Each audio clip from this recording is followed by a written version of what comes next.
Alexandre de Moraes, Trump e a revelação de um segredo sombrio, uma entrevista que escancarou o poder e a vaidade no centro do judiciário brasileiro.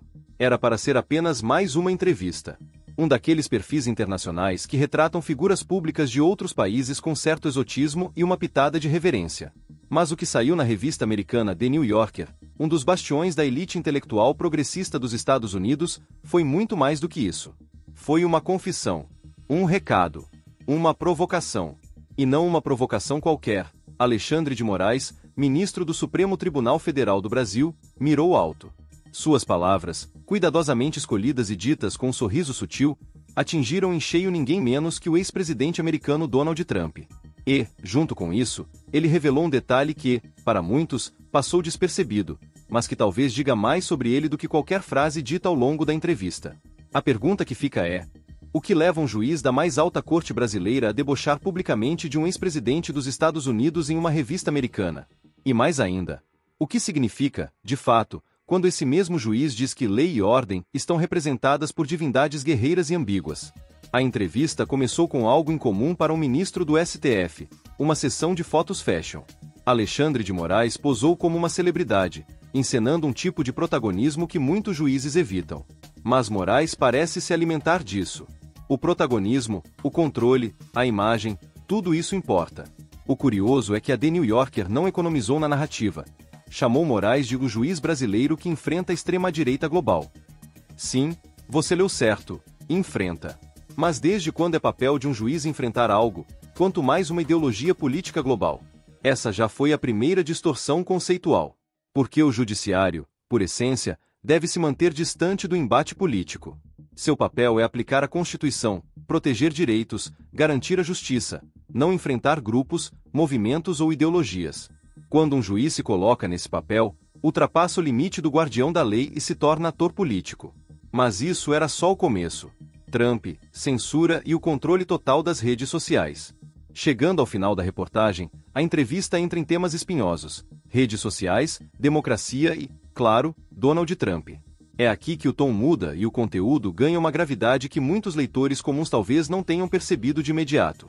Moraes afirma com todas as letras: acredito que as ações recorrentes do presidente Trump levarão os governos a perceber que, se não agirem agora para controlar as mídias sociais, será tarde demais. Pense sobre isso por um momento. Ele não fala em regulamentar, mediar, garantir transparência, palavras que até poderiam ser debatidas em um contexto democrático.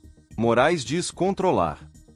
E não esconde que isso deve ser feito com urgência, usando a figura de Trump como justificativa. Mas o que exatamente Trump fez para justificar esse controle? Moraes não explica. A revista tampouco questiona. Mas para quem acompanha o cenário global, está claro, trata-se da resistência de Trump à censura em redes sociais e de seu posicionamento duro contra a limitação da liberdade de expressão nas plataformas digitais. Para Moraes, esse tipo de resistência deve ser silenciado. Isso não é sobre crimes. Não é sobre terrorismo, nem desinformação, nem segurança digital. É sobre controle de discurso. É sobre definir quem pode falar e quem não pode. O que pode ser dito e o que deve ser calado. Como se liberdade fosse uma concessão estatal e não um direito humano. E então, como num teatro cuidadosamente ensaiado, Moraes parte para o segundo ato: a provocação direta. A entrevista continua. E aqui, Alexandre de Moraes decide ir além da ironia e lançar uma verdadeira provocação geopolítica. Ele relembra que suspendeu o aplicativo Telegram por não seguir ordens judiciais e que, mais recentemente, fez o mesmo com a plataforma Rumble por motivos burocráticos. Ao ser questionado sobre eventuais críticas, respondeu em tom de deboche: as pessoas vão começar a dizer que estou perseguindo todo mundo agora. Nesse ritmo, serei acusado de perseguir o Trump também. Mas foi além. Eles podem entrar com ações judiciais, podem fazer o Trump falar. Se mandarem o porta-aviões, aí veremos. Se o porta-aviões não chegar ao Lago Paranoá, não vai influenciar na decisão aqui no Brasil. Essa frase, que parece saída de um roteiro de filme satírico, foi dita por um ministro da mais alta Corte de Justiça do Brasil. Um homem que deveria representar equilíbrio, sobriedade e moderação. E aqui vem o ponto que nos leva à reflexão mais profunda. Quem se sente à vontade para provocar uma potência militar como os Estados Unidos, e, especificamente, um ex-presidente conhecido por seu estilo confrontador, dessa maneira? Que tipo de senso de invulnerabilidade está em jogo aqui? E mais importante, como chegamos a um ponto em que membros do judiciário brasileiro se sentem acima de qualquer consequência? Será que Moraes acredita que o STF está acima da diplomacia, da política, do próprio povo brasileiro? Ou será que essa postura arrogante, debochada, não é outra coisa senão o reflexo de um sistema onde não há freios e contrapesos verdadeiros? Se até aqui a entrevista parecia um ensaio de vaidade, a parte final revela algo ainda mais perturbador. A jornalista narra que, ao final do encontro, Alexandre de Moraes a acompanhou até a saída, passando por uma exposição pessoal de objetos simbólicos. Entre eles, uma camisa do Corinthians, seu time de coração, e duas estátuas de divindades afro-brasileiras, Xangô e Exu. Segundo Moraes, esses dois representavam lei e ordem. A repórter, surpresa, pergunta: Xangô não é um deus da guerra? Moraes apenas sorri. Silencioso. Intencional. Essa resposta muda tudo. Porque aqui não se trata apenas de religião, de cultura ou sincretismo.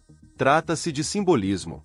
O ministro do STF está dizendo que, para ele, a lei é como Xangô, guerreira, confrontadora, punitiva e não conciliadora. Isso, por si só, é aterrador. Porque a função do juiz não é guerrear, é julgar com imparcialidade. É proteger o cidadão da força excessiva do Estado e não personificar essa força. Quando a lei se torna uma guerra, como parece ser para Moraes, temos a definição clássica de lawfare, o uso da lei como arma para destruir o inimigo.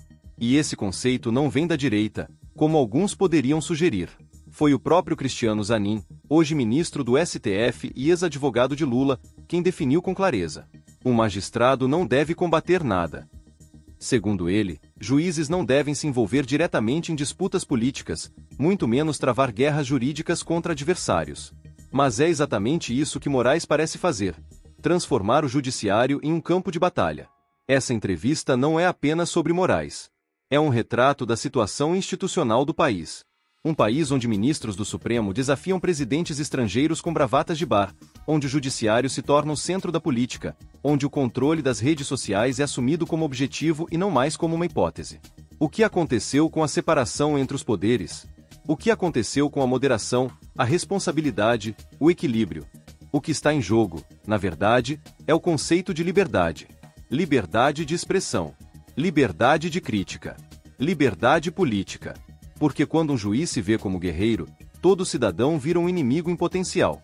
E quando uma corte se vê acima do povo, da imprensa, da opinião pública, resta apenas o silêncio da imposição. A pergunta que não quer calar: será que, se o porta-aviões um dia realmente se mover, Moraes continuará sorrindo? Ou será que, como tantas outras figuras históricas que desafiaram os limites da moderação, ele descobrirá que todo poder sem freios está sempre um passo da queda? O que mais ainda será revelado nas palavras e símbolos de quem hoje detém o controle da justiça brasileira. Porque, no fim, não é apenas sobre Moraes. É sobre nós. Sobre o que aceitamos. Sobre o que permitimos. Sobre o que silenciamos.